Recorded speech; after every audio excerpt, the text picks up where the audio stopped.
अस्सलाम वालेकुम। असां ठाहे रहिया आहियूं ॿारनि ऐं वॾनि जे लाइ हेल्दी ड्रिंक बनाना शेक, जंहिंमें शामिल कंदासीं बनाना 3 अदद, खीर 1 किलो, 2 चमचा खंड जा, 15 खां 10 अदद बादाम, 15 खां 10 अदद काजू, 15 खां 10 अदद पिस्ता, 4 खां 5 अदद खारपून, माखी तव्हां पंहिंजे हिसाब सां विझो, अखरोट मगज़ 5 अदद।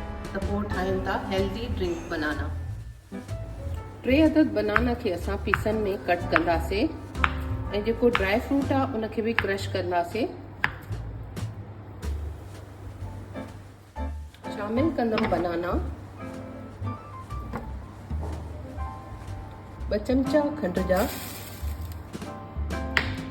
अॻूणे क्रीम रहिजी वई हुई, 2 चमचा भरे असां क्रीम जा बि शामिल कंदासीं। शामिल कंदमि खीर,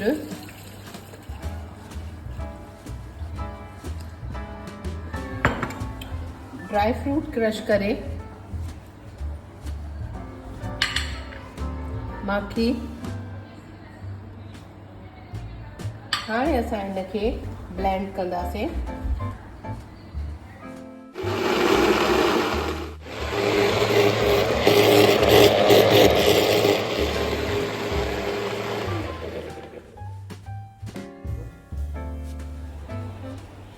बनाना हेल्दी ड्रिंक असांजो हाणे रेडी थी वियो आहे।